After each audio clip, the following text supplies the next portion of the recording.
Hosted by you/feed up so beat up. I'm a woman in my 30s, and my stylist is in their 40s.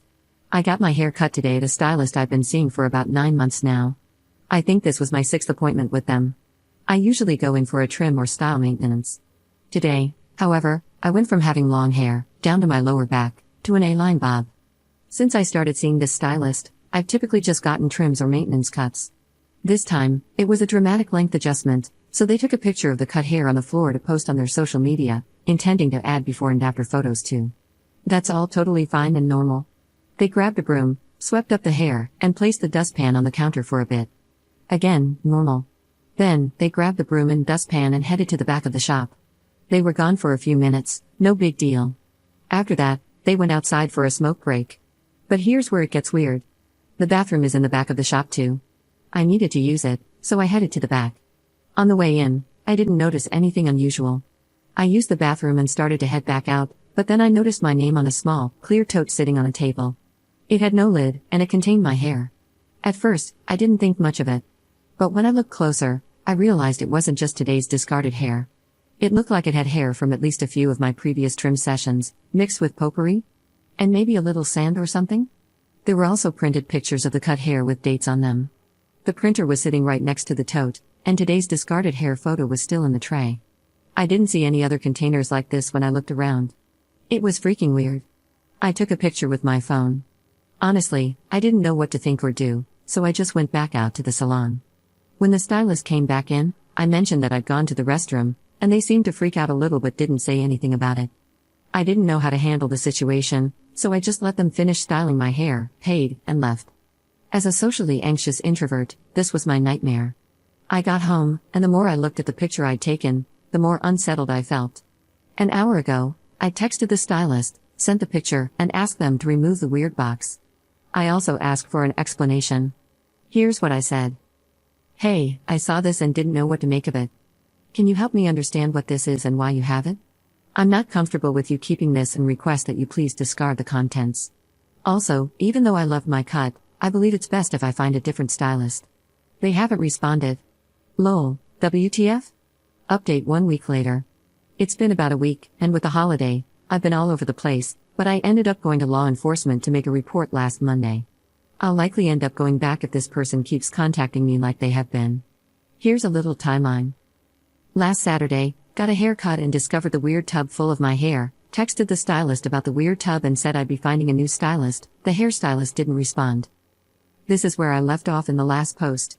A lot has happened since then. Sunday, I woke up to a bunch of texts from the stylist. It woke me up because, even though I have Do Not Disturb on my phone, I have a setting that overrides it if there are repeated contact attempts, more than 3, in case of emergencies. Here's what I got, copied and pasted.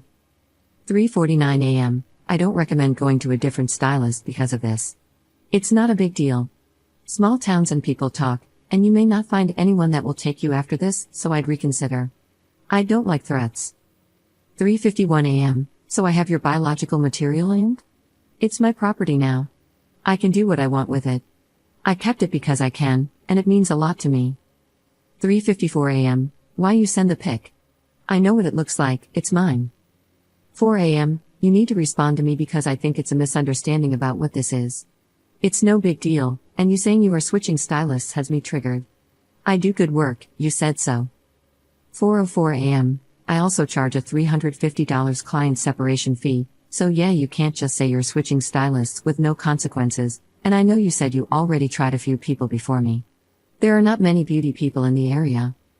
4:11 a.m. Asking for an explanation for a stylist having hair in a salon is crazy. Where else would you find hair at? I didn't do nothing wrong, but I will get rid of it if you are gonna cry about it, but only if you say you won't be switching to anyone else for your hair care. You mean a lot as a client and always tip well, and I do good work, so it doesn't make sense, and you know that, so maybe don't threaten someone who does your hair or hurt their heart by making accusatory statements. I didn't respond to any of those that morning because it was so insane to me. I needed to process things fully before deciding how to deal with it, so I just didn't respond. Sunday afternoon, I started getting phone calls. This person called me 14 times that afternoon. About every other call, they left a voicemail. Most of the voicemails just said, "Call me back," or "Text me back," but 2 of them were unhinged. I'll paraphrase, but the gist of the first one was, Sounds like they're crying. Call me back. I'm getting scared you won't come back to me for your hair for real. I just like how your hair feels. That's why I kept it. Call me.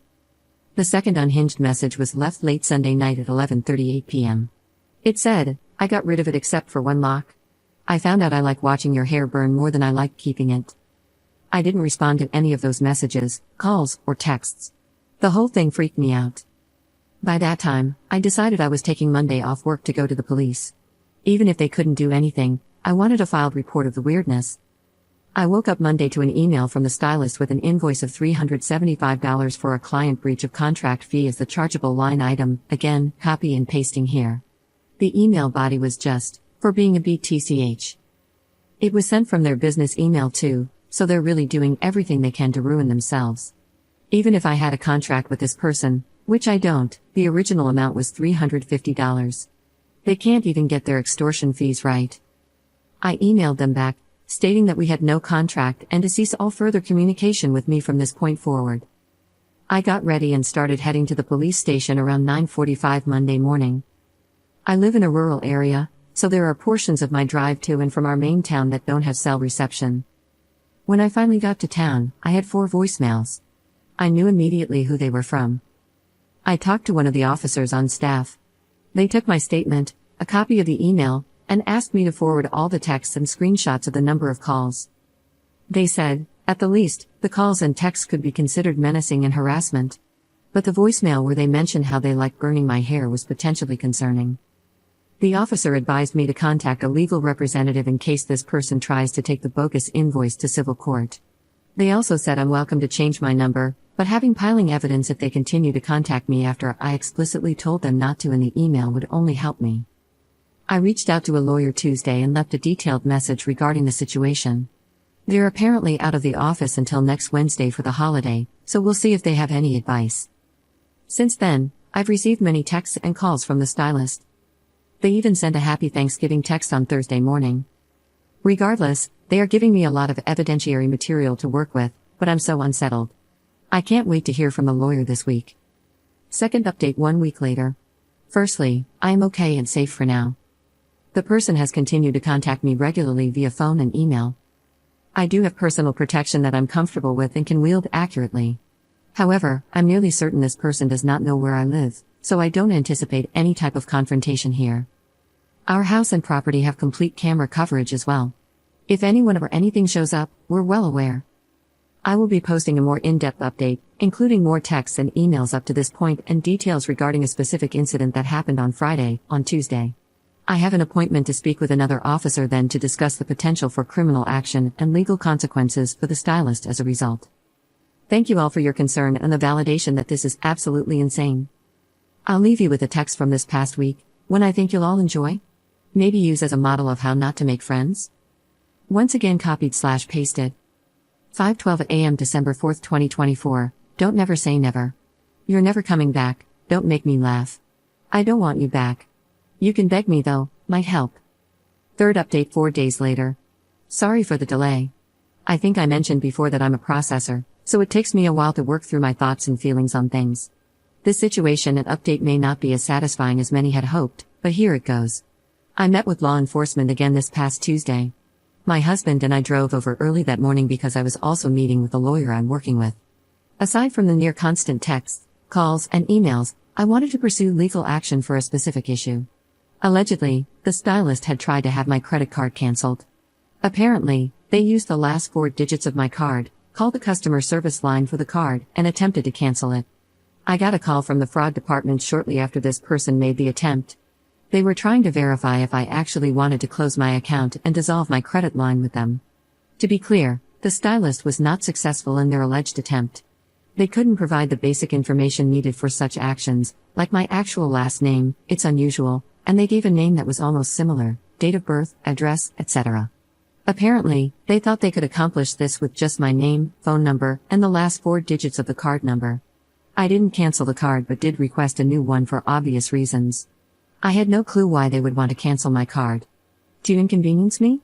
Yep, that's exactly why, allegedly. When I spoke with the credit card company, they agreed to send over the recording of the person who called, as well as the phone number the call originated from, as long as the request came from law enforcement with a warrant. They gave me a phone number and reference number for the police to reach out to directly.